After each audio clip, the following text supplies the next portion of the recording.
ఈయన హరీష్ రావు ధర్నా అట. హరీష్ రావు దేనికి ధర్నా చేస్తున్నాడు? హరీష్ రావు ఏంది, రైతు భరోసా గురించి రైతులను ఆదుకోవాలని ధర్నా చేస్తున్నాడు. అయితే ఆల్రెడీ ప్రభుత్వం అనౌన్స్ చేసింది ఏంది, రైతు భరోసా రేపటి నుంచి వేస్తాము, ఈ 2-3 రోజులలో స్టార్ట్ అయిపోతుంది. పూర్తి స్థాయిలో ఎకరాలతో సంబంధం లేకుండా రైతు భరోసా వేస్తామన్నారు, ఆల్రెడీ వేస్తూనే ఉన్నారు. అయితే వీళ్ళు ఏం చేస్తారంటే, ఈ మాస్టరు నిజంగా కన్నింగ్ ఫెలో, ఎంత కన్నింగ్ అంటే అంత కన్నింగ్ ఫెలో.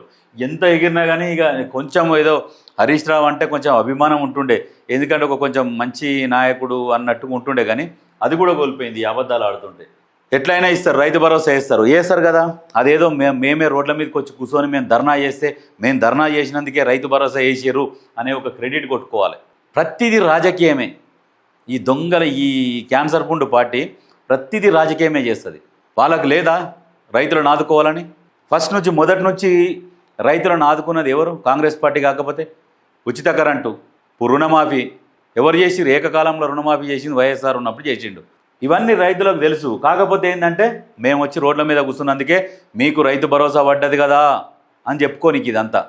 వీళ్ళు ఎందుకు వేస్తారు? మాట ఇచ్చిన ప్రకారం ఫస్ట్ నుంచి కూడా చెప్పుకుంటూ వస్తారు, వెనుకో ముందో వేస్తాము, ఇక్కడ బడ్జెట్ లేదు, ఆ దొంగలు అప్పులు చేసిపోయారు, అప్పులకు మిత్తిలు కట్టుడే సరిపోతుంది, ఆ దొంగల వల్ల మన తెలంగాణ పరిస్థితి ఇట్లా వచ్చింది కాబట్టి వెనుకో ముందో వేస్తాం, దయచేసి ఆలోచించండి, లేవు నన్ను కోసుకుంటారా, ఏం చేస్తారు పైసలు లేనప్పుడు, ఆచితూచి ఒక్కొక్కటి 1 by 1 చేసుకుంటా వస్తా అని ముఖ్యమంత్రి రేవంత్ రెడ్డి గారు క్లియర్గా చెప్పిండు. ఆల్రెడీ మొన్న అనౌన్స్ చేసిండు ఇస్తామని. ఇదే అదనంగా ఏం చేసిరు, వీళ్ళ కోవట్టులు ఉన్నారు, వీళ్ళకు ప్రభుత్వంలో కోవట్టులు ఉన్నారు.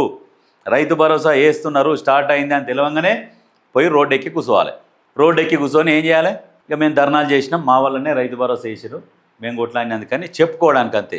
నిజంగా కొంచెమన్నా సిగ్గుండాలి ఇట్లాంటి చిల్లర రాజకీయాలు చేసేందుకు.